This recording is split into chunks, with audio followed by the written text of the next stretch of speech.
ons gesels oor menslike florering, fokus ons op dankbaarheid. En vandag se tema gaan oor dankbaar vir verhoudings.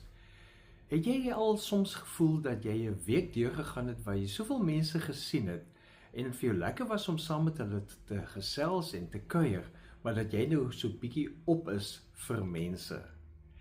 Nou, ons vier vandag in die kerklike jaar Hemelvaartdag.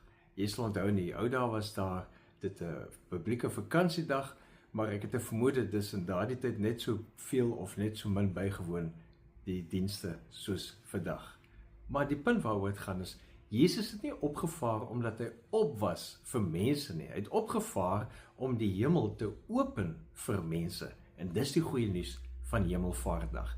Om te sê, hy is nie hier nie, want hy het opgestaan en hy sit aan die regterhand van God. En tog is hy ook hier, want deur die Heilige Gees leef hy ook in ons. Nou, die goeie nuus is om terug te keer na mense. Daar's niks fout met jou as jy bietjie opraak vir mense nie. Ons het 'n natuurlike limiet wat deur ons brein daar gestel word. En volgens neurowetenskaplike en antropologiese studies bepaal ons neurokorteks hoeveel mense ons eintlik kan hanteer in ons verhoudingslewe. En ek wil nie uitspel wat jou neurokorteks als kan doen nie, maar het gaan byvoorbeeld oor die sensoriese verwerking van jou sintuie, bewuste denke, het gaan oor taal, het gaan oor geheueverwerking. Die Britse antropoloog Robin Dunbar gee vir ons die sogenaamde Dunbar getal vir die aantal mense. En sy teorie is dat ons ongeveer 150 relatief stabiele verhoudings sosiaal kan handhaaf. Dit is natuurlik in terme van kringe van betekenisvolheid, in terme van die gereeldheid van by mekaar kom of koneksie het dan ook. Byvoorbeeld 5 nabye vriende met wie jy jou mees intieme bande of verhoudings dan het, soos jou familie of jou vriende.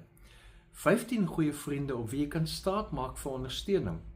50 vriende met wie jy gereeld kan kuier en 'n sterk band het. En 150 stabiele verhoudings met mense wat jy ken en met wie jy 'n mate van vertroudheid het. Nou wat jou getal ook al is, en ek dink dit verskil uiteraard van mens tot mens, juis op grond van ons elkeen se neokorteks wat ons dan nou gesê het hier vir mekaar. Dit beteken, ons kan dankbaar wees vir verhoudings, want ons is gemaak vir verhoudings. Verhoudings bring vir ons vreugde, of is veronderstel om vir ons vreugde te bring. God het ons juis geskep om in gemeenskap met mekaar te lewe. So dink aan ander mense as God se geskenk aan jou, sodat jy 'n kwaliteit lewe kan hê. Ons lees hierdie wysheid oor verhoudings in Spreuke 18 vers 24 wat sê, maats kan jou breek, maar daar kan ook 'n vriend wees wat nader is as 'n broer, of dan uiteraard 'n suster. So dink 'n oomblik aan, wie is vir jou 'n seën in jou lewe? Seën soos 'n blessing. Sê vir God dankie vir hierdie persoon of persone. En dalk al jy in dankbaarheid vandag vir hulle bid en vir God dankie sê dat God juis hierdie mense in jou lewe geplaas het. Want wanneer ons dankbaar is vir kosbare mense in ons lewe, erken ons God se sorg en ons erken God se voorsiening deur ander wat vir ons in ons lewe betekenis bring. Leef geïnspireerd.